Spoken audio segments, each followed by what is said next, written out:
Assalamualaikum warahmatullahi wabarakatuh. Saya Sukisman Purtadi. Selamat datang di kelas saya Tren Strategi Pembelajaran Kimia. Untuk kali ini kita akan mendiskusikan tentang pergeseran pandangan dalam pembelajaran kimia. Kalau ada yang berpikir tentang paradigma, mungkin kita belum jauh sampai ke paradigma ya. Kita hanya ya mungkin seperti paradigma juga, tetapi kita lebih melihatnya sebagai sebuah pandangan di dalam pembelajaran kimia. Apa yang akan kita bicarakan untuk diskusi kita kali ini? Yang pertama adalah kita akan bicara tentang latar belakang mengapa terjadi pergeseran-pergeseran semacam itu, apa saja yang bergeser gitu. Dan nanti kita akan berbicara juga tentang seperti apa sih pergeseran pandangan sains dulu sebelum kita ke selanjutnya bagaimana implementasinya di dalam instruksional atau proses pembelajaran di dalam kimia pada khususnya dan sains. Baik, ya, untuk yang pertama mari kita lihat apa sih yang latar belakang pergeseran itu ya. Pergeseran-pergeseran di dalam pandangan pembelajaran sains dan terutama juga kimia. Nanti kita akan melihat apa saja sih yang melatar belakangi mengapa kita perlu berpikir ulang di dalam proses pembelajaran tersebut. Yang pertama mari kita lihat sebuah fenomena yang mungkin juga Anda pernah melihat fenomena ini di dalam kehidupan Anda sehari-hari. Anda mungkin punya adik kecil atau mungkin tetangganya ada yang punya anak kecil, kemudian ada bayi gitu yang belajar merangkak. Anda mungkin akan melihat mereka selalu memasukkan segala sesuatunya ke dalam mulutnya. Itu bukan berarti bahwa mereka lapar ya sebenarnya ya, tapi mereka sedang melakukan apa yang disebut sebagai observasi. Bahasa kerennya observasi, tapi sebenarnya mereka melihat ini sebenarnya apa gitu. Karena mereka memiliki rasa ingin tahu apa sih yang ini itu. Karena hasrat yang pertama kali yang mereka punya adalah makan, maka mereka memasukkannya ke dalam mulutnya. Itu bukan mencatat dan mengetik di dalam laptopnya, enggak. Mereka belum ke arah situ, tidak memiliki alat itu ya. Jadi mereka punya indera yang mereka punya adalah indera pengecapan. Jadi amatilah dengan menggunakan mulutnya. Oh, benda ini keras. Oh, benda ini lunak. Oh, benda ini manis. Oh, benda ini nggak enak dan sebagainya. Ada sesuatu yang mungkin berbau enak, kemudian ada yang nggak enak menurut mereka dan sebagainya. Seperti itu. Ini adalah awal dari mereka ingin mencoba mengetahui dunianya. Walaupun tidak menggunakan pertanyaan, tapi sebenarnya mereka memiliki rasa ingin tahu. Jadi segala sesuatu yang disentuh, mereka ingin tahu ini sebenarnya apa dan bagaimana sifat-sifatnya. Dan mereka tidak hanya ingin tahu seperti itu saja, artinya misalnya ini sifatnya manis, ini lihat, ini padat dan sebagainya, tidak seperti itu. Ya, tapi Anda mungkin bisa melihat mereka mulai memukul-mukulkan bendanya. Ya, mungkin dengan dipukul kemudian timbul bunyi dan mereka senang gitu, memukulnya lagi dan seterusnya. Nanti di kemudian hari mereka akan mendapati benda itu kemudian memukul-mukulnya lagi. Seperti itu, dan mungkin ada sesuatu yang kalau dipukul pecah gitu, menimbulkan bunyi yang menyebabkan mereka tidak nyaman dan sebagainya. Mereka tidak hanya mengobservasi, mereka juga memperlakukan benda itu supaya mereka mengetahui lebih dalam yang kita sebut sebagai memberikan perlakuan. Seiring bertambahnya waktu, mereka akan mendapati bahwa oh ternyata benda ini tidak bagus untuk saya, benda ini yang menyenangkan untuk saya dan sebagainya seperti itu. Ini adalah sebuah proses yang kalau kita lihat bahwa ini hampir seperti apa yang dilakukan oleh para ilmuwan. Anda mungkin bisa melihatnya ini seperti eksperimen-eksperimen kecil yang mereka lakukan, sangat-sangat sederhana, tetapi sebenarnya kalau kita amati bahwa semua anak itu terakhir sebagai investigator, siapapun dia. Itu yang menjadi awalan. Namun, yang terjadi berikutnya, sebelum ke sekolah, mungkin kalau Anda punya adik kecil yang belum sekolah, ada anak yang dalam tanda kutip cerewet ya. Jadi anak ini selalu bertanya, ingin tahu ini apa, itu apa, dan sebagainya. Ini adalah rasa ingin tahu mereka yang berkembang setelah mereka mulai memiliki memiliki alat komunikasi dengan berbicara ya. Jadi mereka mulai mengenal bahasa dengan ayahnya, ibunya, kakaknya gitu. Mereka mulai melakukan komunikasi dengan bertanya seperti tadi. Kalau yang anak kecil kan mereka langsung mengobservasi sendiri tanpa bertanya. Nah, mungkin anak yang baru belajar merangkak 8 bulan, 9 bulan gitu, atau mungkin baru 1 tahun bertanya, ini apa, itu apa. Biasanya kalau sudah mulai 2 tahun, 3 tahun, mereka sudah mulai mengenal kata, kalimat, bertanya, dan sebagainya. Mereka mulai menanyakan segala sesuatunya, apapun itu. Nah, kalau Anda mendapati anak semacam itu, jangan dibentak atau jangan dikatakan cerewet ini dan sebagainya. Tetapi berikan jawaban yang benar, atau mungkin coba pancing dengan pertanyaan yang membangun pengetahuan mereka, kemudian juga mungkin akan bertanya lebih dalam lagi tentang segala sesuatu, karena itu adalah rasa ingin tahu yang sekarang ini atau dewasa ini justru hilang saat mereka mulai masuk ke sekolah. Hilangnya di sekolah itu karena ada beberapa hal, mungkin Anda juga pernah merasakan bahwa kalau misalnya Anda rajin bertanya dengan gurunya, yang pertama mungkin Anda akan dicap sebagai anak yang sok pintar gitu, karena apa-apa ditanyakan, apa-apa seolah-olah untuk menunjukkan diri bahwa dia sudah belajar itu. Yang kedua adalah dicap bodoh karena apa-apa kok nggak ngerti gitu. Jadi ini yang menyebabkan rasa ingin tahu pada siswa kita terutama di Indonesia itu menjadi hilang. Padahal ini adalah bekal yang bagus untuk pembelajaran sains. Terutama juga karena di negara-negara Asia, tidak hanya di Indonesia sebenarnya, ini terjadi juga di Malaysia, di Singapura, dan beberapa negara yang lain di Asia yang punya kultur bahwa diam itu emas. Gitu. Jadi siswa-siswa kita terbiasa untuk diam, tidak bertanya, daripada dianggap bodoh atau dianggap sok pintar. Gitu. Jadi lama kelamaan rasa ingin tahu siswa itu menjadi hilang. Itu yang terjadi di dalam pembelajaran kita, dan itu tidak pernah diinginkan di dalam pembelajaran sains.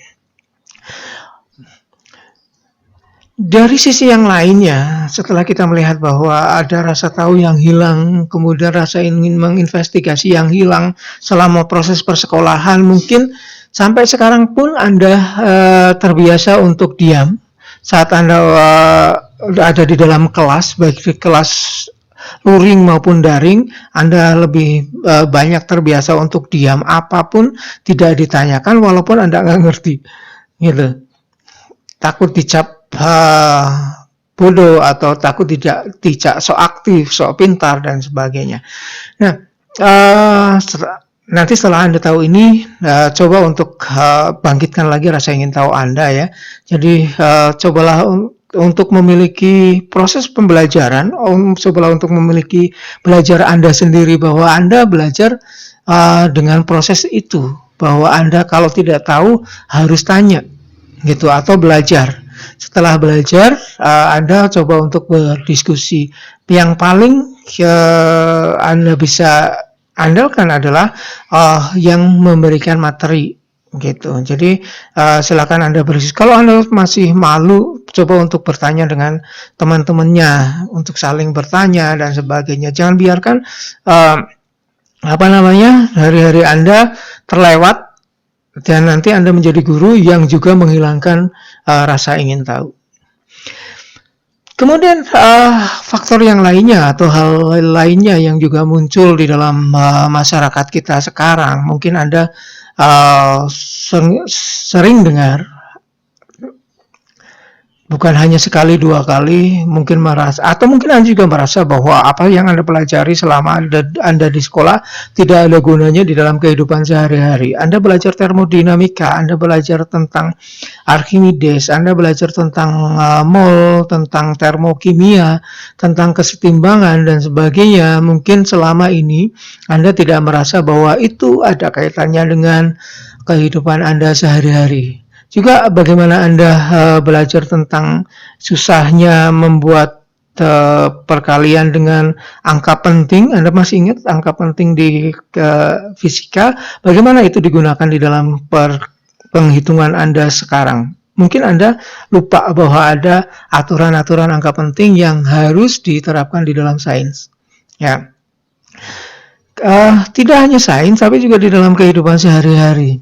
Bahkan ketika Anda ditanya tentang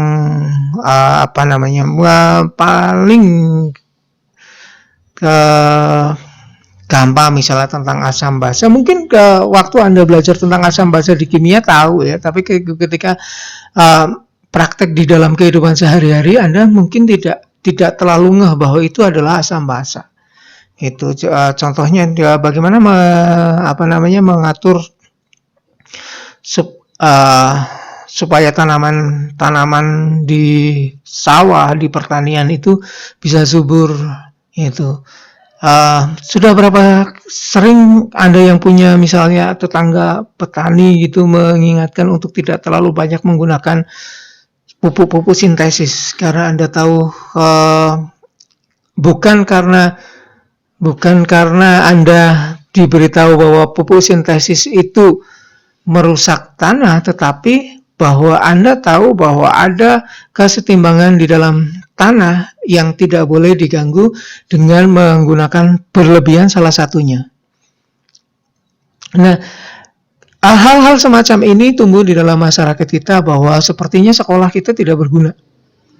Termasuk juga berbagai macam alat-alat yang ada di dalam laboratorium kita, bahan-bahan kimia kita yang mahal itu hanya berguna untuk laboratorium saja, hanya berguna untuk mendapatkan angka di raport yang bagus saja, tidak ada kaitannya dengan apa yang ada di dalam kehidupan sehari-hari. Jadi seolah-olah bahwa sekolah itu steril dari apa yang ada di dalam kehidupan sehari-hari.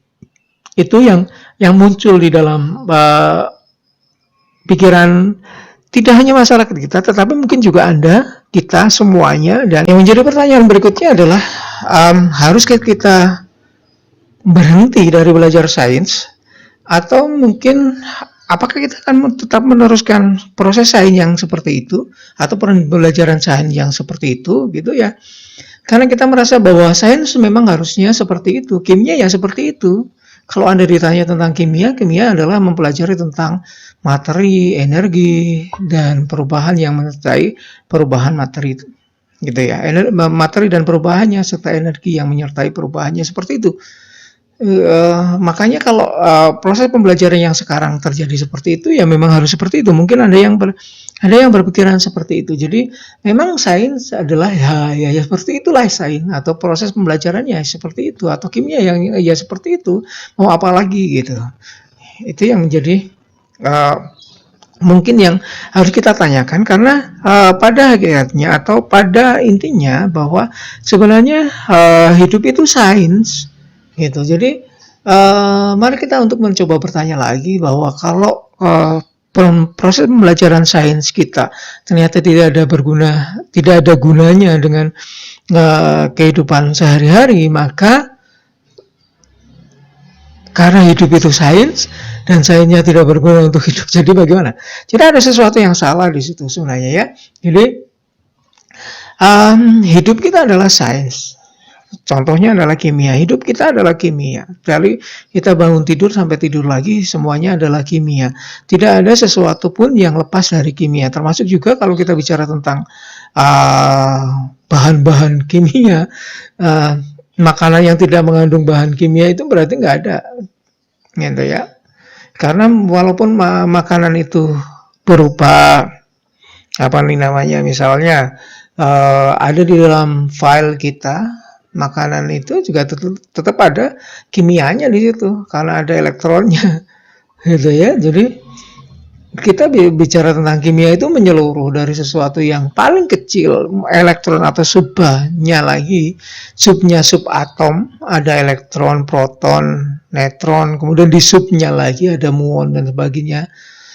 Yang sub itu sampai jauh ke seperti misalnya Bima Sakti, kita bicara juga tentang apa yang ada di dalam nebula, kita bicara tentang apa yang reaksi yang terjadi di bintang, matahari dan sebagainya seperti itu. Jadi semuanya tetap sains. Jadi kalau misalnya proses pembelajaran sains itu tidak berguna di dalam kehidupan sehari-hari kita, maka sudah sewajarnya kita sebagai calon guru kimia, termasuk juga guru sains sebenarnya, guru MIPA itu kita harus bertanya. Jadi ada sesuatu yang salah di dalam proses pembelajaran sains kita karena hidup itu sains. Dan yang lebih lagi, masyarakat itu sebenarnya memerlukan siswa untuk menjadi seorang yang problem solver, bukan hanya sebagai seorang yang dengan nilai kimia 9,9, bukan.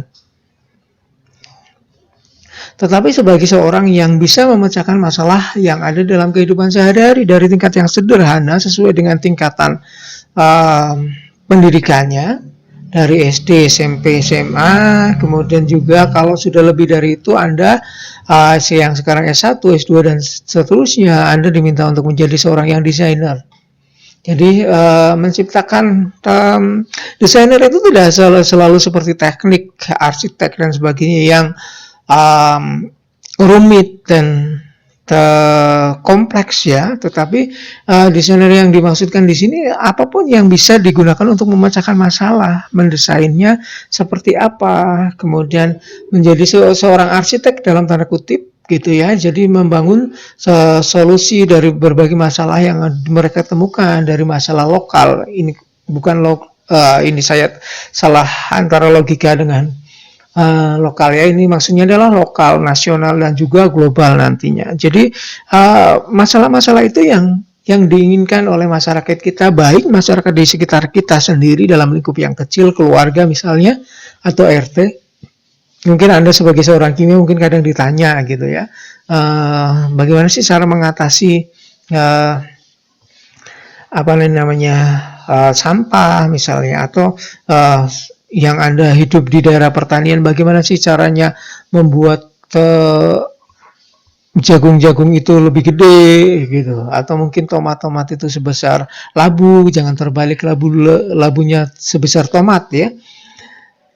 Atau mungkin juga bisa ya, jadi supaya lebih apa namanya, kadang-kadang kan masyarakat pasar kita nggak tahu, ada pasar yang menginginkan buah-buah yang unik ya, jadi ada labu sebesar tomat gitu. Mungkin bisa juga, tapi nah Anda mungkin juga ditanya bagaimana sih cara, tidak peduli Anda lulusan apa, kadang-kadang ditanya seperti itu. Gitu. Jadi solusi masalah lokal, nasional dan global itu mesti menjadi sesuatu yang perlu dipikirkan di dalam proses pembelajaran sains.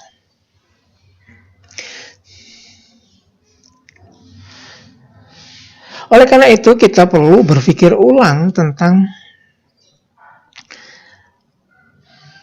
bagaimana atau apa yang terjadi dalam pembelajaran kita gitu ya. Jadi ada satu sisi yang menjadi fakta yang mungkin juga Anda sangat rasakan dari awal tadi, bahwa bekal kita untuk belajar sains kita itu sebenarnya sudah hilang. Walaupun tidak seluruhnya gitu ya, tidak seluruhnya bekal sains untuk belajar sains kita hilang, tetapi paling tidak terkikis lumayan banyak di dalam proses pembelajaran sains yang di dalamnya nanti Anda kalau menjadi guru, tanggung jawab Anda bahwa Anda sudah menghilangkan bekal untuk belajar sains itu sendiri, padahal Anda membelajarkan sains gitu ya. Cobalah Anda lihat di kelas Anda misalnya, dalam satu hari gitu, dalam proses pembelajaran, berapa orang yang bertanya gitu. Kalau lumayan dalam satu hari itu sudah, kalau Anda jumlahnya, Anda sekarang berapa ya jumlahnya? 50 ya? Ada 50 orang, kemudian dalam satu hari ada 30 orang yang bertanya. itu sudah sangat bagus, bahwa berarti Anda sudah mulai mencoba membangkitkan lagi rasa ingin tahu yang hilang di dalam proses pembelajaran. Nah, itulah makanya kita perlu berpikir ulang tentang itu, supaya selain kita ingin tahu tentang segala sesuatu yang ada di dunia ini bangkit lagi, kita juga membangkitkan siswa kita supaya mereka ingin tahu, paling tidak mereka ingin tahu apa sih yang ada di dalam kehidupan mereka, apa sih yang mereka makan, apa sih yang mereka minum, benarkah sesuatu itu bisa menangkal virus, sesuatu itu tidak bisa menangkal virus, supaya paling kecil saja bagaimana sih kita bersikap terhadap berita-berita hoax yang muncul di dalam media-media sosial kita, yang gampang sekali dengan hanya satu klik berita itu sudah tersebar kemana-mana. Bagaimana kita membelajarkan mereka tentang itu ya, sekali lagi bahwa kita untuk mencoba untuk melihat bahwa mungkin kita harus berpikir ulang, benarkah kimia itu hanya tentang materi, perubahan materi dan energi yang menyertai perubahan itu, atau ada sesuatu yang lain yang seharusnya kita belajarkan pada siswa kita di dalam proses pembelajaran kimia.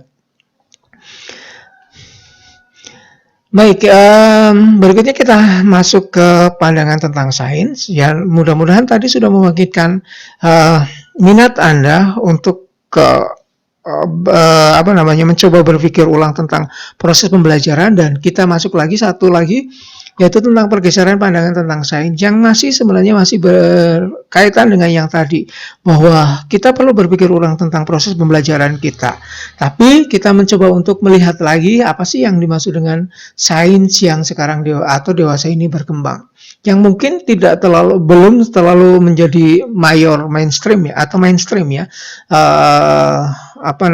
bukan pemikiran yang mayor di dalam proses pembelajaran kita. Tetapi nanti saya harapkan bahwa kalau Anda sudah menjadi guru nanti, tolong bawa proses pergeseran pandangan ini atau pandangan yang baru ini ke proses pembelajaran Anda. Jadi jangan lagi bahwa belajar sains itu hanya melulu tentang tadi, atau belajar kimia itu hanya melulu tentang bagaimana Anda mendefinisikan materi, Anda mendefinisikan energi, Anda mendefinisikan perubahannya, kemudian ngitung-ngitung selesai. Tapi ada sesuatu yang lain. Mari kita lihat tentang sainsnya.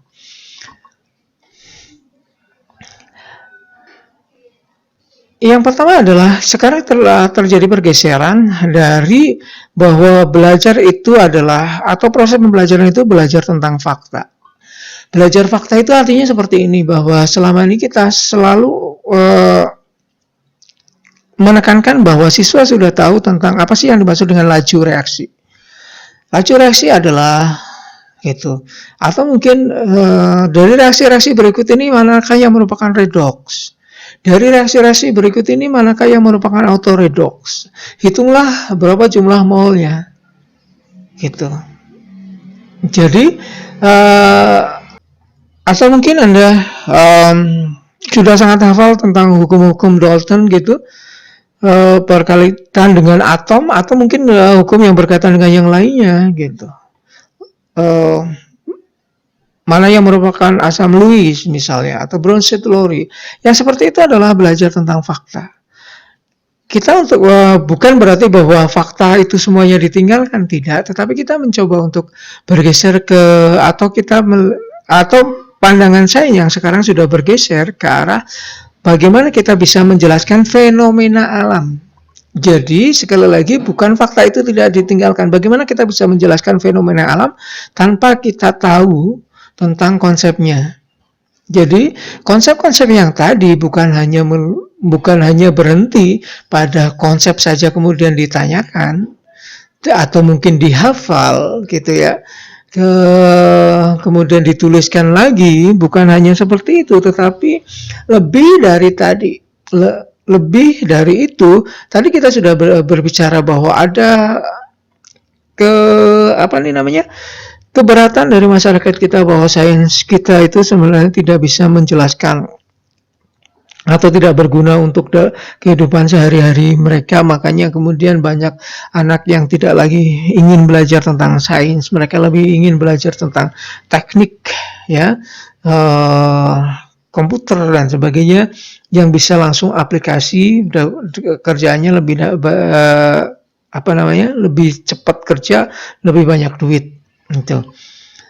Nah, tujuan pembelajaran sains kan tidak seperti itu, tapi lebih dari itu, yaitu menjelaskan tentang fenomena alam. Jadi lebih bagaimana sih bisa mengetahui bahwa sesuatu itu bisa dijelaskan dengan menggunakan konsep tadi. Itu pergeseran yang pertama. Kemudian pergeseran kedua adalah ada pergeseran dari yang sains itu sebagai dimensi tunggal. Dimensi itu nanti kita akan belajar di diskusi yang berikutnya, ya, tentang diskusi dimensi-dimensi apa yang ada di dalam sains atau belajar sains itu apa saja. Nah, kita akan melihat bahwa selama ini salah satu dimensi yang lebih banyak ditekankan adalah seperti yang sudah saya sampaikan tadi, walaupun tidak disebutkan nama dimensinya, yaitu ide inti tentang kimia misalnya, atau tentang sains secara umum. Jadi kita lebih banyak menekankan itu, tentang teori-teori, tentang prinsip-prinsip, tentang apalagi konsep-konsep dan sebagainya, gitu ya. Jadi dimensi ini coba ditinggalkan, menjadi bahwa sains itu terdiri dari dimensi yang saling tiga dimensi yang saling terhubung. Jadi ada tiga dimensi selain konsep dasarnya, kita semua bisa juga menyebutkan sebagai konsep dasar, ya, atau konsep inti dari ilmu itu sendiri. Kemudian bagaimana kita bisa menghubungkan antar disiplin atau antar ilmu tadi yang kita sebut sebagai konsep lintas sektoral. Kemudian yang terakhir adalah yang justru nanti akan kita bicarakan yang pertama kali di pertemuan yang akan datang, di diskusi yang akan datang, yaitu tentang praktik. Apa itu praktik? Anda mungkin membayangkan kalau ada kata praktik berarti kerja tangan, gitu ya. Anda bergerak di dalam laboratorium, menitrasi, kemudian mengukur, menimbang dan sebagainya. Tetapi yang dimaksud dengan praktik di sini, ya nanti tidak akan saya jelaskan sekarang. Nanti akan kita jelaskan di bagian tersendiri. Tetapi kalau Anda ingin tahu, Anda ingin belajar lebih banyak, Anda mungkin pernah mendengar istilah inquiry. Nah, praktik ini nanti akan berhubungan dengan inquiry dan sedikit ada evolusi.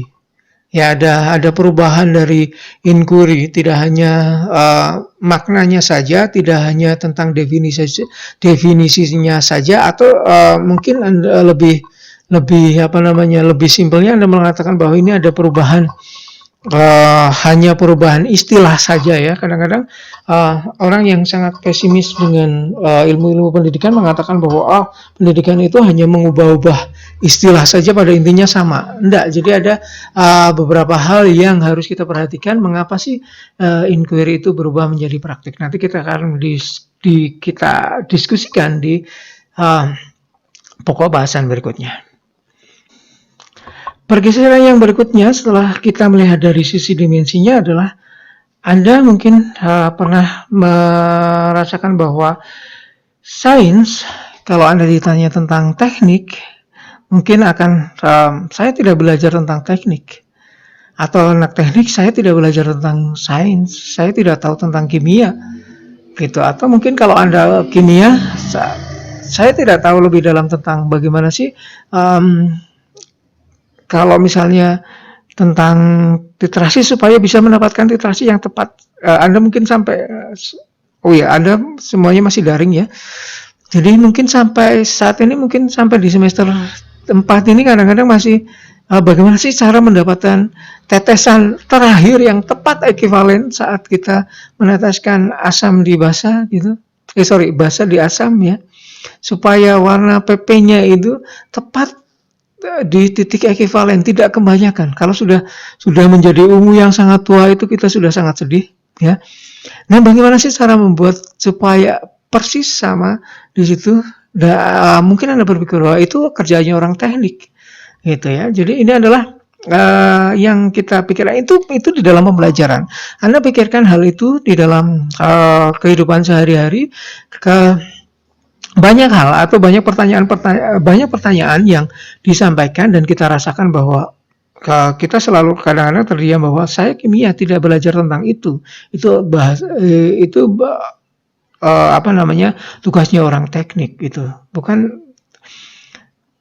Pikirkan lagi lah, misalnya Anda pernah melihat iklan bagaimana suatu cairan yang disemprotkan di sebuah keranjang yang bolong-bolong, kemudian disemprot gitu, kemudian menjadi rapat, utuh dan bisa diisi air. Pernah lihat seperti itu? Bagaimana cara kita mendapatkan cairan itu? Mungkin Anda berpikir bahwa itu tugasnya orang teknik kimia, bukan saya, karena saya tidak belajar tentang itu. Nah, itu artinya bahwa kita selama ini mendapati bahwa sains itu sebagai sesuatu yang disiplin yang tunggal. Kita ingin mendapati bahwa tadi masyarakat kita menginginkan kita sebagai atau hasil-hasil dari proses pembelajaran sains, siswa yang nanti terjun ke dalam masyarakat itu adalah anak-anak yang problem solver, desainer, sebagai arsitek gitu ya. Oleh karena itu kita mencoba untuk berpikir bahwa sebaiknya, atau yang dewasa ini sekarang dewasa ini berkembang, sains dipandang sebagai harusnya pembelajaran itu terintegrasi dengan rekayasa, atau bahasa Inggrisnya adalah engineering. Kalau saya bahasakan dengan teknik, nanti ada teknik juga, teknologi teknik di sana. Jadi oleh karena itu saya terjemahkan engineering itu menjadi sebuah rekayasa. Karena nanti mereka akan menjadi desainer. Jadi sains itu sebaiknya tidak diajarkan tersendiri, akan tetapi lebih terintegrasi dengan rekayasa, supaya hasilnya adalah bahwa siswa kita menjadi seorang yang problem solver, desainer, kemudian sebagai arsitek. Nah, berikutnya adalah pergeseran bahwa sains itu sebagai khazanah ilmu. Kenapa ini menjadi sebuah pergeseran? Anda cermati lagi. Tanyakan dalam diri Anda sendiri sekarang dan jawab di diri Anda sendiri apa yang dimaksud dengan kimia. Saya sudah beberapa kali menyebutkannya di depan tadi tentang kimia. Masihkah Anda berpikir bahwa kimia adalah ilmu yang mempelajari tentang materi, perubahan materi, dan energi yang menyertai perubahan materi? Itu saja. Maka itu berarti bahwa Anda mengartikan kimia sebagai khazanah ilmu. Khazanah ilmu itu diterjemahkan dari bahasa Inggris body of knowledge, ya. Jadi ini adalah khazanah ilmu. Kalau Anda akan besok-besok kan Anda akan diminta untuk mencari jurnal internasional, dan Anda menemukan kata-kata atau frasa body of knowledge, itu terjemahannya adalah khazanah ilmu. Jadi dalam bahasa Indonesia itu disebut sebagai khazanah ilmu. Jadi apa yang dimaksud dengan khazanah ilmu, Anda mungkin akan mendapatinya lebih mudah dipahami dari body of knowledge tadi. Ada sebuah bangunan pengetahuan yang itu ya. Jadi kita seperti masuk ke dalam sebuah perpustakaan, kita minta apa saja di dalam ilmu itu ada di situ. Jadi kita selama ini hanya mendapat atau hanya melihat kimia sebagai sebuah khazanah ilmu. Oleh karena itu sekarang mulai digeser. Kenapa sih khazanah ilmu itu digeser? Tadi karena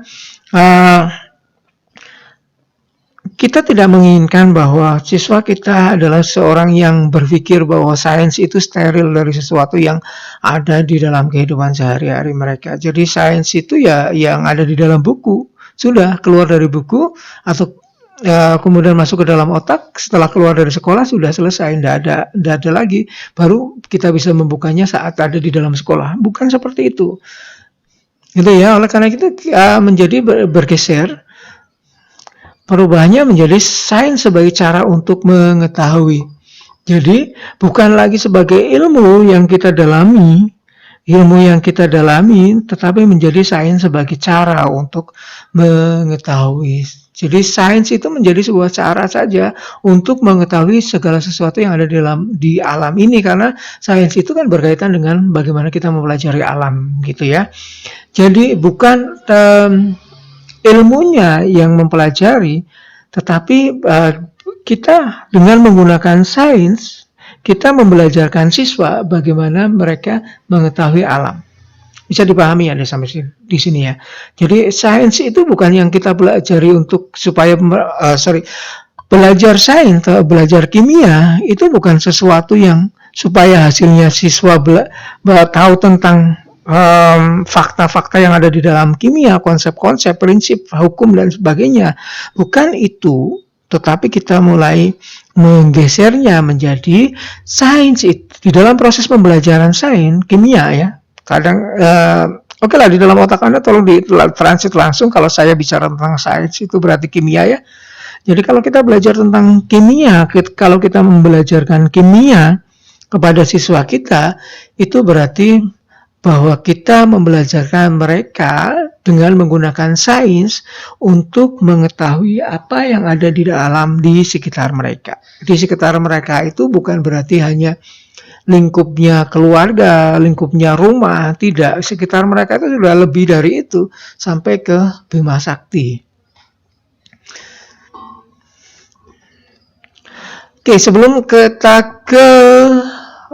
masuk ke pergeseran yang berikutnya, ada pertanyaan untuk dijawab di kolom komentar di video ini adalah, tadi kita sudah membicarakan bahwa ada pergeseran pandangan tentang sains, ya, bahwa sains itu dari khasanah pengetahuan atau body of knowledge menjadi sesuatu yang menjadi sains itu adalah cara untuk mengetahui alam ya. Berdasarkan pengetahuan Anda mengenai filsafat di dalam pendidikan atau teori-teori pembelajaran, perubahan dari teori belajar atau filsafat pendidikan yang mana menjadi filsafat atau teori pembelajaran yang mana pada perubahan pergeseran tadi. Sekali lagi, dari pandangan bahwa sains itu sebagai asana ilmu berubah menjadi sains itu adalah cara untuk mengetahui, kita merasakan perubahan filsafat dan teori pembelajaran, yaitu dari teori atau filsafat yang mana menjadi teori yang mana. Gitu. Jadi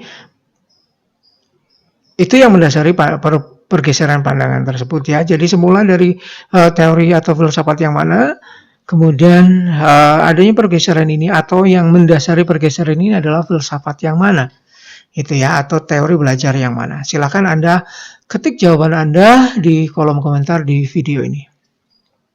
Selanjutnya pergeseran yang terakhir yang bisa kita lihat adalah bahwa sains adalah sebagai disiplin yang terpisah ini ya.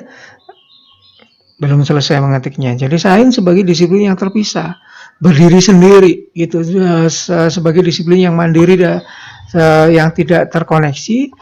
Jadi kalau Anda masih mengingat, mungkin tadi kita bicara tentang biologi itu hanya untuk biologi, fisika untuk fisika, kimia untuk kimia gitu ya. Ada banyak hal yang sebenarnya mungkin Anda mendapati istilah-istilah yang mirip di dalam ketiganya, atau mungkin juga di geografi, di matematika dan sebagainya, ada sesuatu yang mirip, tetapi Anda melihatnya sebagai sesuatu yang terpisah. Jadi karena diajarkan oleh guru-guru yang terpisah, maka Anda mendapatinya bagaimana cara menjawabnya untuk biologi, kimia, fisika dan sebagainya yang berbeda. Contohnya adalah Anda mungkin masih ingat tentang osmosis. Bagaimana Anda diajari tentang osmosis di biologi?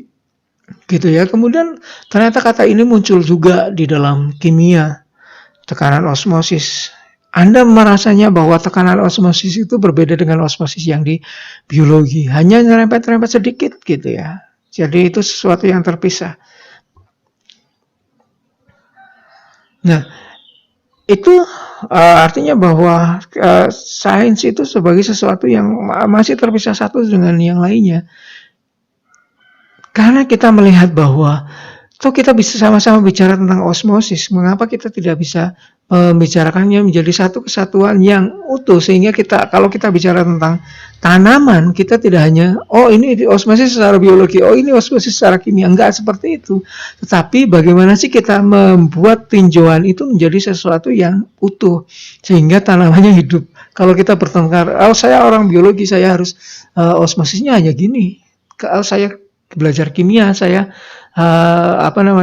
menurut kimia osmosisnya gini, matilah tanamannya ya, bertengkar tentang itu. Yang penting di sini adalah bahwa tanamannya itu harus hidup gitu. Bagaimana caranya? Oleh karena itu, pergeseran pandangan yang sekarang adalah bahwa sains itu saling terkoneksi dengan inti yang sama. Jadi hal-hal yang sama, mari kita coba untuk berdiskusi atau kita sampaikan dengan cara yang sama, gitu, dengan tinjauan yang lebih luas. Itu tentang pergeseran pandangan tentang sains. Dari hal-hal yang melatar belakangi tadi, saya mengingatkan lagi ya, silakan cek lagi tentang latar belakangnya, refresh lagi tentang latar belakang mengapa sih ada pergeseran kesetimbangan, terus saya bilangnya pergeseran di dalam pembelajaran sains. Kemudian tentang pergeseran pandangan tentang sains itu sendiri, maka mengakibatkan ada pergeseran-pergeseran dalam proses pembelajaran. Ada sekitar 17 pergeseran yang perlu kita lihat. Mungkin ada lebih banyak dari itu, tetapi kita akan melihatnya di pergeseran-pergeseran ini yang mungkin paling penting di antara pergeseran-pergeseran yang lain. Yang pertama tadi tentang sains itu sendiri akan mengakibatkan pergeseran pembelajaran itu dari belajar dari makna konten sains yang dijelaskan oleh guru, menghafal definisi, menulis prosedur dan sebagainya. Ya, tadi saya sudah menjelaskan bahwa sains itu bukan hanya sekedar khazanah ilmu, tetapi bagaimana cara mencari tahu. Maka sains itu bukan lagi, atau proses belajar itu bukan hanya belajar tentang makna konten, tentang apa yang dimaksud dengan pergeseran, kesetimbangan, kemudian bunyi Le Chatelier, kemudian bagaimana langkah-langkah untuk meliterasi dan sebagainya. Bukan hanya tentang konten sainsnya yang dijelaskan oleh guru, kemudian mereka menghafal, kemudian mereka akan menuliskan lagi di dalam ulangan harian, kemudian mereka menggunakannya di dalam ujian akhir, bukan yang seperti itu. Tetapi dewasa ini mulai bergeser ke arah bahwa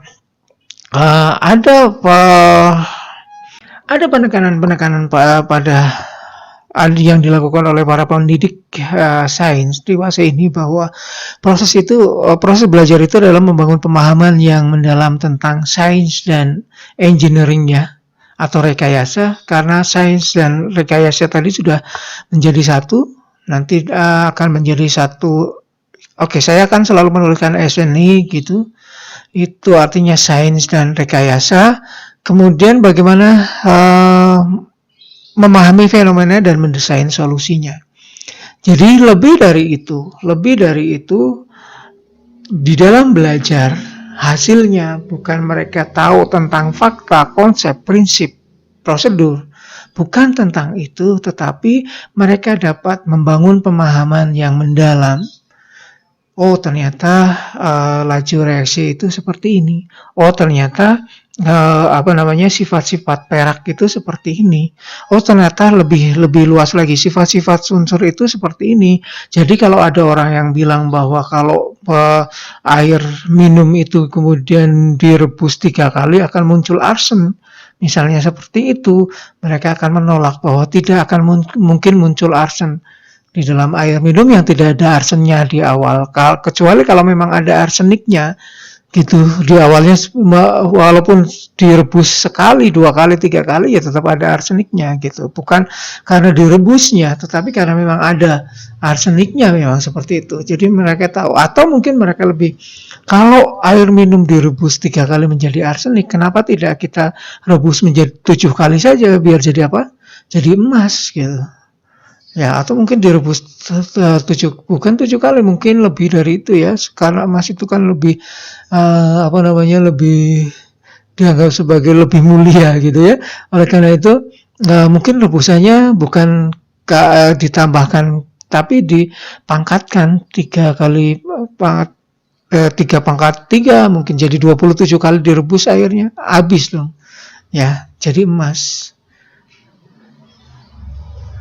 Ya, bukan seperti itu, tetapi membangun pemahaman yang mendalam tentang sains dan engineering atau rekayasa, kemudian memahami fenomenanya, seperti apa sih ini sebenarnya, gitu ya, dan kemudian mendesain solusinya. Berikutnya kita mendapati pergeseran yang tadi di sains dan akan mengakibatkan pergeseran proses pembelajarannya dari bahwa guru menyajikan model yang mendeskripsikan tentang fenomena alam. Anda mungkin belajar tentang model-model atom gitu ya. Jujur saja bagaimana Anda belajar tentang atom tadi di sekolah. Anda mungkin belajar tentang, ini yang dimaksud dengan model atomnya Dalton. Kemudian model atomnya berubah menjadi Rutherford, kemudian Nussbaum, kemudian dan seterusnya sampai mekanika gelombang. Ya, Anda kadang-kadang hanya diminta untuk, ini yang dimaksud dengan teori-teori atom tadi ya. Jadi model yang mendasarkan fenomena alam, tetapi kita mencoba untuk mengubahnya, menggesernya menjadi bahwa siswa mengembangkan model sendiri dan menggunakannya untuk menjelaskan fenomena alam atau memecahkan masalah.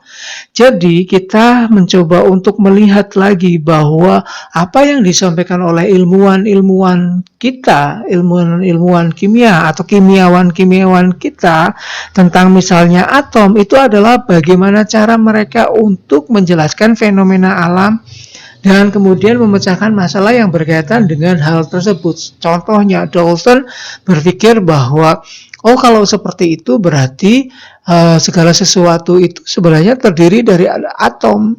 Atom itu yang seperti apa? Maka Dalton kemudian mengusulkan bahwa atom itu mestinya bulat. Kenapa bulat? Karena bulat itu adalah bentuk yang mempertahankan energinya paling minimal. Kenapa? Karena jari-jari untuk ke seluruh kulitnya itu sama. Gitu. Anda bisa membayangkan kalau bentuknya kotak, maka jarak dengan pusatnya itu adalah berbeda-beda untuk setiap titik di kulit. Berbeda dengan yang bulat. Maka Dalton memilih sebagai benda yang bulat gitu. Kemudian dia membayangkan bahwa seperti kalau di pantai yang terdiri dari banyak pasir gitu ya. Di sana ada banyak pasir, tapi kalau kita dilihat dari jauh, kalau naik pesawat terlihat nggak ya? Kalau sudah mau landing gitu ya, agak turun, kita bisa melihat bahwa pantai itu agak terlihat ya coklat gitu, dan kita melihatnya bahwa itu adalah halus seperti tangan kita. Tapi kalau kita sudah sangat mendekat menginjaknya, kita melihat bahwa pantai itu terdiri dari butiran-butiran pasir. Kalau mata kita bisa sampai menginjak atom, melihat atom seperti itu, kita pun bisa melihatnya seperti pasir-pasir di pantai seperti itu. Itu yang dibayangkan oleh Om Dalton tadi ya. Nah, kita melihatnya bukan sesuatu yang dipelajari, teorinya Dalton itu seperti ini, kemudian teori ini ada salahnya di sini. Bukan seperti itu, tetapi kita mencoba untuk melihatnya bahwa di awal Dalton itu mempelajarinya seperti ini. Nah, kemudian bergerak lagi. Ada fenomena yang bisa ditunjukkan oleh Rutherford. Ternyata ada sesuatu yang ada di dalam atom itu. Ada sesuatu yang kosong di dalamnya. Jadi kalau Dalton itu menganggap bahwa bola atom itu padat, Rutherford menganggapnya nggak padat, ada sesuatu yang longgar. Itu yang tentang bagaimana sih kita bisa menggunakan model itu menjelaskan fenomena. Oleh karena itu, apa yang disampaikan oleh ilmuwan-ilmuwan awal kita coba mengalurkannya di dalam proses pembelajaran siswa kita supaya mereka bisa menggunakannya untuk menjelaskan fenomena itu. Bukan sesuatu yang harus dihafalkan. Model itu bukan sesuatu yang dihafalkan, tapi digunakan untuk menjelaskannya. Kemudian pergeseran instruksi yang diharapkan berikutnya adalah dari bahwa siswa memandang sains sebagai kumpulan fakta yang dikembangkan dengan satu-satunya metode ilmiah yang terlepas dari kerja ilmuwan dan insinyur yang nyata, atau bahwa metode ilmiah itu selalu dikerjakan di dalam laboratorium, tidak sesuatu yang ada di lapangan. Kita pandangannya coba diubah dari hal yang seperti itu. Tadi kita sudah melihat bahwa seperti yang tadi model itu sesuatu yang seringnya dianggap sebagai fakta, tapi kita mencoba model itu, mengubahnya menjadi model itu sesuatu yang digunakan untuk menjelaskan. Nah, kita akan melihat lagi, kalau tadi titik tekannya pada fakta dan model, kita di sisi ini yang ditekankan adalah metode ilmiahnya, satu-satunya metode ilmiah. Jadi kalau kita selalu berpikir bahwa metode ilmiah itu ya satu, eksperimen itu ya caranya hanya satu, itu mungkin yang selalu dimasukkan ke dalam otak kita seperti itu, sebenarnya sesuatu yang salah. Jadi metode ilmiah itu sesuatu yang majemuk. Ada banyak cara yang bisa divalidasi, direliabilitas, bahwa kita bisa menggunakan berbagai macam metode. Yang jelas adalah metode itu harus valid, bukan sesuatu yang acak dengan sekehendak kita sendiri, tetapi yang ingin ditekankan itu adalah bahwa metode itu bukan sesuatu yang tunggal. Dan metode itu nanti bisa digunakan untuk sesuatu yang di luar laboratorium atau di luar kelas, gitu ya. Oleh karena itu siswa belajar sains sebagai proses yang acak, berulang, dinamis, kemudian kreatif dan kolaboratif. Ya, seringnya kita menjelaskan pada siswa kita bahwa hasil seseorang itu hanya sebagai hasil dari orang itu. Maksudnya bahwa Dalton itu ya hanya kerjanya Dalton saja, gitu. Kemudian kalau ada yang sekarang mungkin menemukan sesuatu, mungkin menemukan virus, kemudian menemukan yang lainnya, mungkin tidak hanya menemukan, mengembangkan virus juga bisa ya, seperti itu. Nah, proses itu sebenarnya bukan proses tunggal, sendirian, individualis, tetapi adalah proses yang kolaboratif. Ada seseorang yang membenarkan, ada seorang yang memvalidasi, ada seorang yang mereplika dan sebagainya, sampai hasil-hasil ini bisa dikatakan bahwa oh ini sudah valid dan hasil ini memang benar seperti itu. Nah, itu adalah proses kolaboratif. Oleh karena itu ilmuwan kita sekarang tidak hanya berbicara tentang apa yang dia temukan, tetapi bagaimana dia mempublikasikan dan bisa disetujui oleh masyarakat ilmiah yang dia ikuti. Pergeseran berikutnya adalah bahwa siswa itu akan melakukan investigasi dengan mengikuti instruksi langkah demi langkah. Ini yang sering terjadi di dalam, masih terjadi sampai sekarang di dalam proses pembelajaran kita, bahwa yang dimaksud dengan kerja laboratorium itu ya siswa dapat LKS-nya. Di dalam LKS-nya itu ada langkah-langkah yang sudah terstruktur dengan jelas, berapa yang harus ditimbang, berapa kali harus diaduk, kemudian berapa kali harus diukur dan sebagainya. Apa yang harus diukur pun harus sudah ditentukan, bahkan bukan hanya apa yang harus diukur, tetapi warna apa yang harus didapati pun harus sudah dituliskan. Misalnya, amati warna ungu saat diteteskan, cincin ungu yang ada di diteteskan itu juga sudah dituliskan di dalam instruksi itu. Itu langkah yang mencoba untuk kita geser. Karena apa? Karena mereka akan terbiasa dengan sesuatu yang sesuai dengan petunjuk, bukan sesuatu yang kreatif. Tadi dijelaskan bahwa proses sains itu harus kreatif, ada kolaboratif, ada kreatif. Apakah ilmuwan itu tidak kreatif? Sangat kreatif, karena ilmuwan itu dalam memecahkan masalah bukan hanya mengikuti prosedur, tetapi bagaimana mereka bisa mengkreasikan prosedur itu, bahkan bisa melogika yang kreatif supaya bisa menemukan hasil yang mereka inginkan. Bukan berarti bahwa mereka merekayasa ya, bukan memanipulasi gitu, tetapi mereka bisa mengkreasikan sesuatunya dengan yang lainnya supaya mereka bisa mendapati sesuatu yang bisa diinginkan. Contoh, bagaimana Anda bisa menemukan bahwa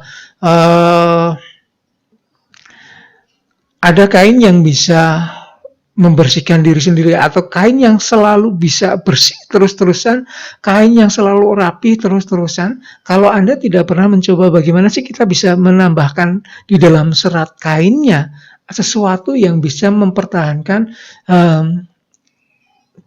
struktur seratnya?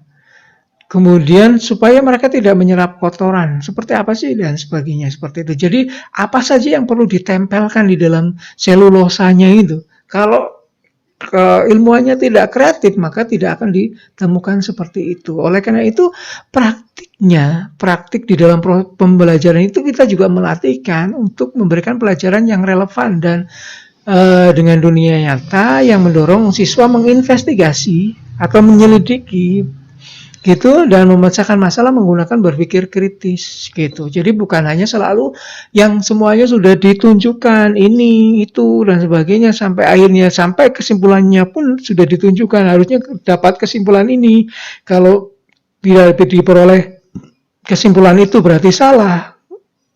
Jadi kita coba menekankan lagi bahwa pembelajaran sains itu tidak seperti itu, tapi harus mendukung bagaimana mereka bertanya, menginvestigasi, dan mendapati kesimpulan yang mereka inginkan dari proses yang kreatif tadi. Berikutnya adalah siswa menggunakan praktik, salah satu praktik dari setiap investigasi eksperimen. Jadi kita bicara tadi, sudah saya sebutkan tentang praktik ya. Salah satu praktiknya misalnya tentang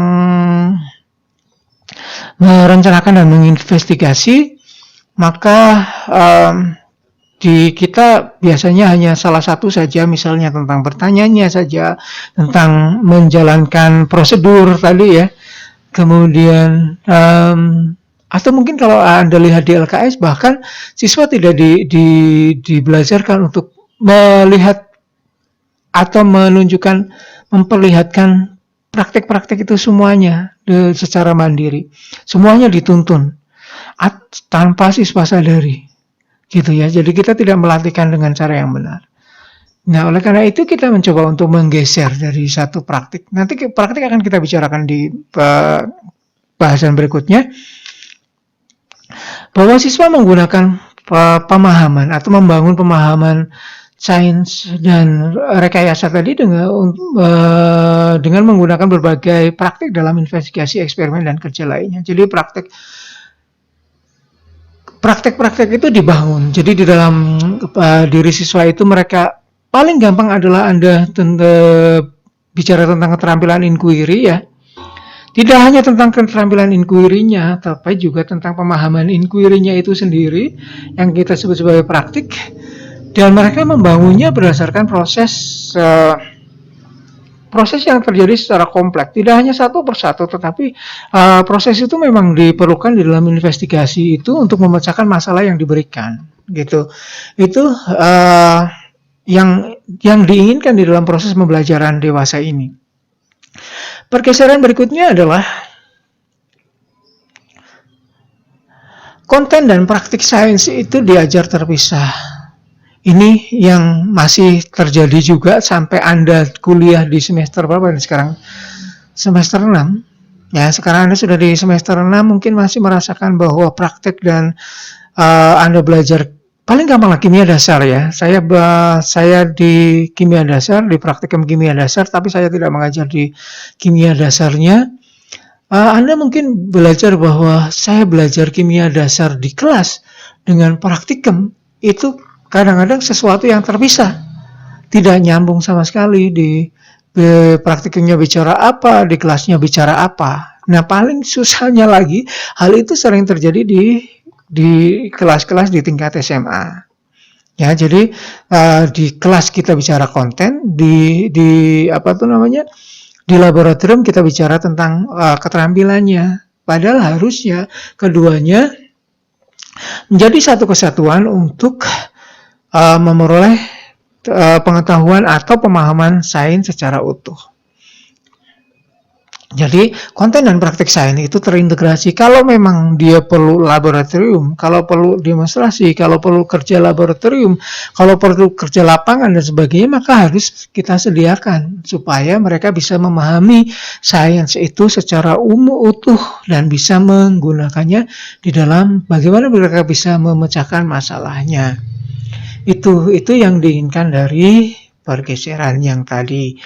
Kemudian ini sudah kita bicarakan bahwa berpikir siswa terbatasi resep atau pertanyaan akhir bab gitu ya. Jadi bagaimanapun kita mengingkarinya, bagaimanapun kita mencoba mengingkari, enggak kok saya enggak seperti itu. Tetapi di dalam proses pembelajaran yang kita temui sekarang sampai Anda semester 6 pun berpikir Anda masih terbatasi oleh apa sih yang akan ditanyakan di akhir bab. Nah, di dalam praktek itu biasanya hanya di resepnya seperti apa sih? Yang dimaksud di resep itu yang seperti yang sudah saya bicarakan tentang LKS yang sudah ada petunjuk kerjanya dengan detail ya. Itu yang dimaksud dengan bahwa praktikum itu dengan menggunakan buku resep. Jadi siswa berpikirnya terbatasi itu. Itu yang terjadi dalam proses pembelajaran kita. Oleh karena itu kita coba geser. Itu kan tidak kreatif ya. Tadi diminta untuk kreatif, maka kita geser menjadi sesuatu yang lebih kreatif, bahwa siswa itu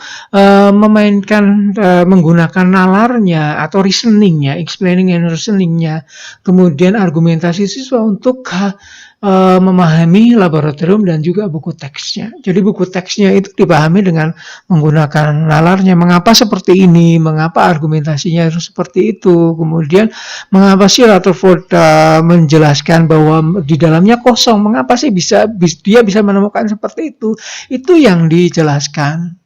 Itu yang bisa diajarkan mereka supaya mereka menjadi seolah-olah menjadi Rutherford-nya, supaya mereka bisa melihat bahwa Dalton kekurangannya di sini, ini loh Rutherford. Kemudian setelah ada teori berikutnya, ada teknologi berikutnya, ada muncul teori-teori atom yang baru. Mengapa bisa seperti itu? Karena ada ini loh, ada data yang bisa digunakan, ada bukti, ada data yang bisa digunakan untuk menjelaskan mengapa fenomenanya harus seperti itu. Oleh karena itu, nalar dan argumentasi siswa memainkan peran penting di dalam pemahaman sainsnya.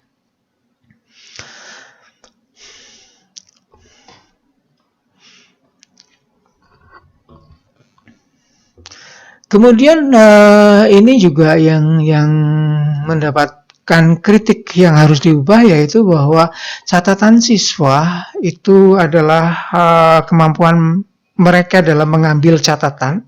Jadi maksudnya buku catatan siswa itu adalah kemampuan mereka dalam mencatat dan juga meniru model guru. Oleh karena itu siswa yang baik adalah siswa yang dapat meniru gurunya dengan baik, itu ya.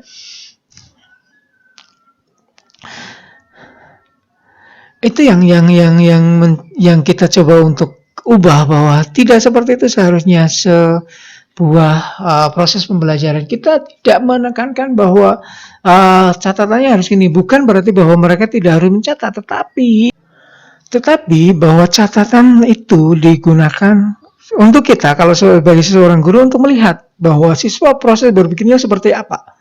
Gitu ya, jadi ada perkembangan mereka di dalam mencatat, kemudian jadi cara mereka mencatat itu ada progresnya, bukan hanya sekedar bagaimana mereka bisa menyalin apa yang kita tulis di papan tulis, apa yang kita omongkan gitu ya, tidak seperti itu saja, tetapi bagaimana mereka bisa mengembangkan pemahamannya sendiri dari catatan tersebut.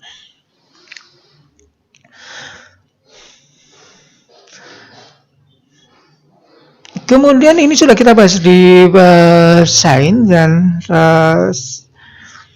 tapi kita mencoba untuk melihatnya bahwa kadang-kadang rekayasa hanya sebagai tambahan dari sains. Jadi ini selama ini ini yang terjadi di dalam kelas kita. Bahkan kelas yang katanya sudah menggunakan STEM, nanti kita akan bicara tentang STEM ya. Nanti akan kita bicarakan, entah di minggu keberapa kita bicara tentang STEM. Bahkan di kelas-kelas yang katanya sudah memunculkan STEM, Sains, Teknologi, Engineering ya, di sana. Bahkan di situ, di dalam kelas itu, kadang-kadang rekayasa hanya sebuah tambahan. Padahal yang diinginkan dari proses perubahan tadi, bahwa seharusnya rekayasa itu terintegrasi di semua disiplin sainsnya. Gitu ya, jadi terintegrasi itu ya terintegrasi bahwa dia adalah bagian dari sesuatu yang harus dibelajarkan di dalam proses sains itu. Jadi kalau kita bicara tentang misalnya laju reaksi gitu, kita bicarakan tentang juga rekayasanya di mana. Tidak harus dari setiap pertemuan itu kita bicara tentang rekayasanya, tidak harus seperti, tetapi kita ngeblend semuanya. Kadang-kadang kita bicaranya di mana, kontennya di mana, rekayasanya di mana, teknologinya di mana, dan seterusnya seperti itu ya. Itu. Pergeseran berikutnya adalah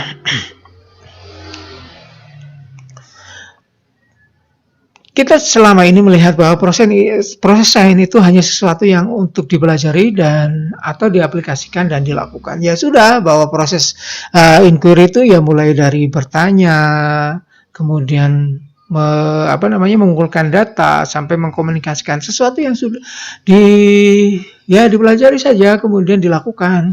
Itu selesai, tetapi kita mencoba menggesernya bahwa proses praktik sains, keterlibatan siswa di dalam praktik sains dan rekayasa itu merevisi cara berpikir dan pemahaman mereka terhadap sainsnya.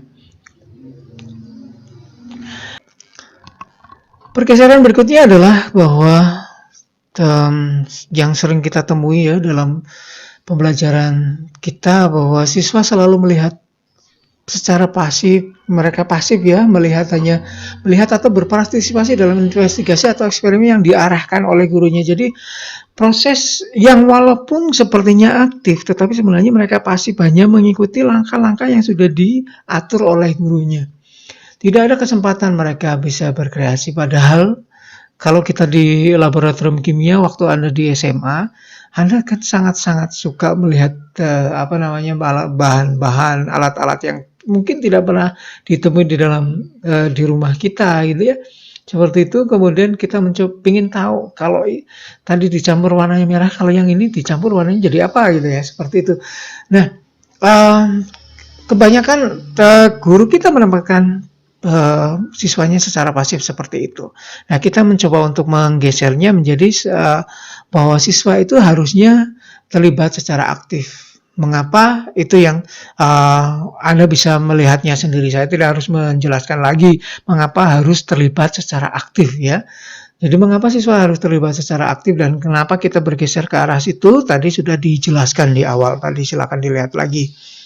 Kemudian pergeseran berikutnya adalah kita selalu melihat bahwa tidak ada hubungan antar materi di dalam sains, yang sudah dijelaskan tadi pada pergeseran tentang pandangan sains, bahwa sains itu seharusnya saling terhubung sebagai sains secara utuh. Gitu ya. Kimia itu bukan tentang hanya kimia saja, tetapi tentang sains yang kebetulan dipelajari dari sudut pandang kimiawan. Kimiawan zaman dulu Anda bisa melihat bahwa orang ilmuwan itu tidak dilihat hanya satu saja, dia belajar tentang fisika saja atau kimia saja, tapi mereka belajar tentang alam ya, tentang sains itu gitu ya.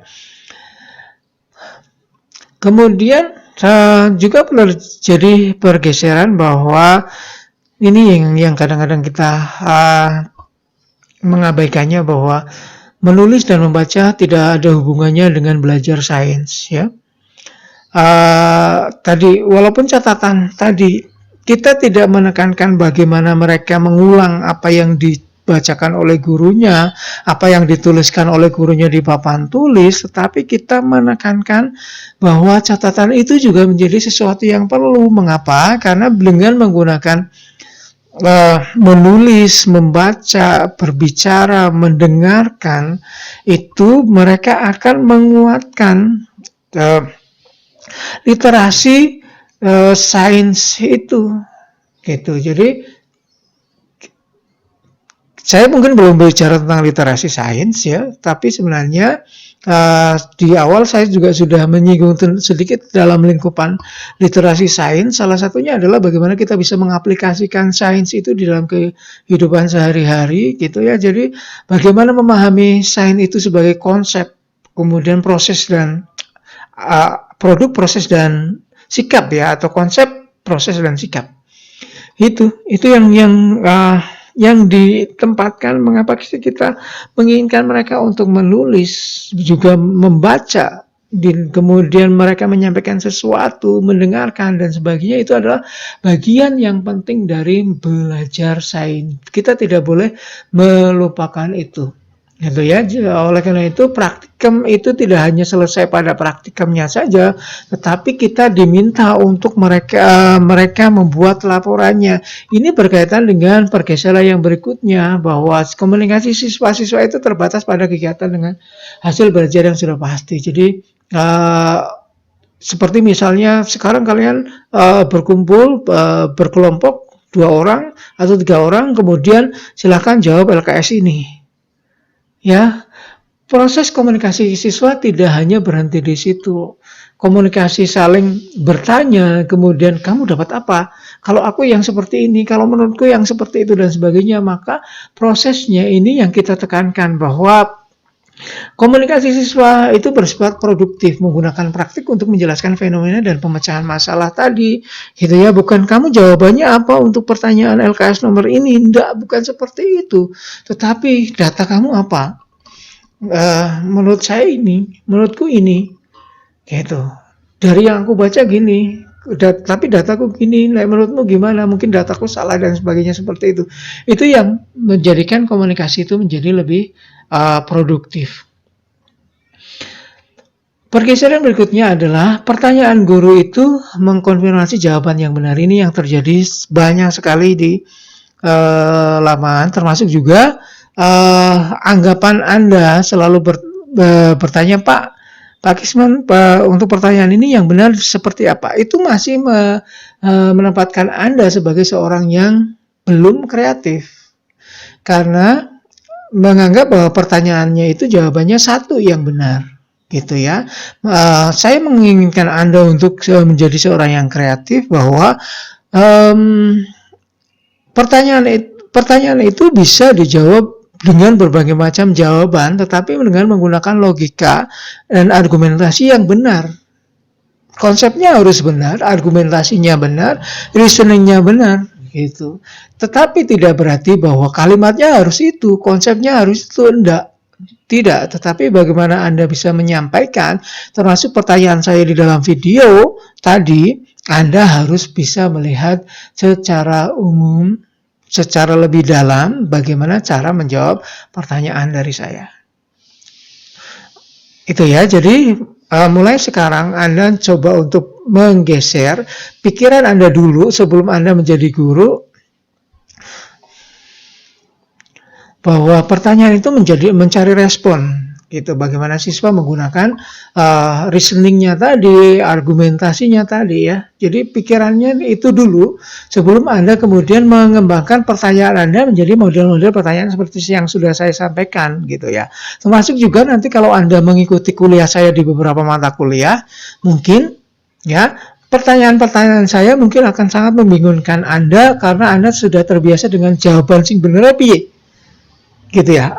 Jawaban yang benarnya gimana? Mungkin Anda sangat dipusingkan dengan itu.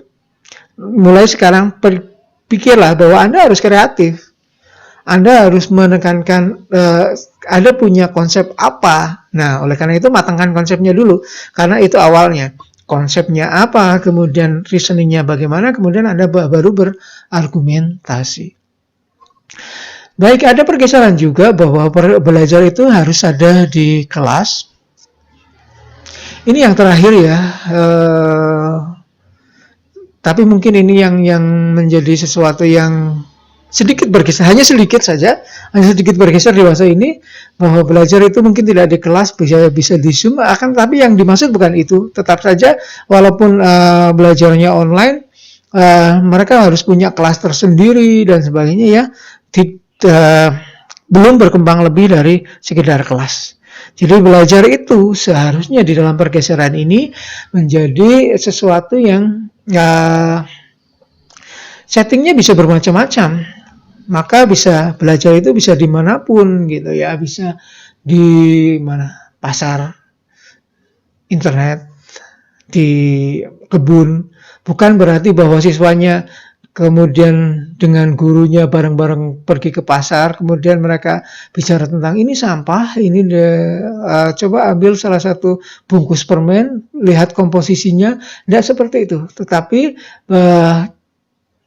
kita bisa mungkin memberikan tugas pada siswa untuk pasar, melihat yang ada di pasar, atau mungkin membuat tugas yang menjadikan siswa kemudian mencari sesuatunya ada di pasar, di museum, di laboratorium, di kelasnya, di sungai, dan sebagainya. Jadi belajar itu bisa di mana saja.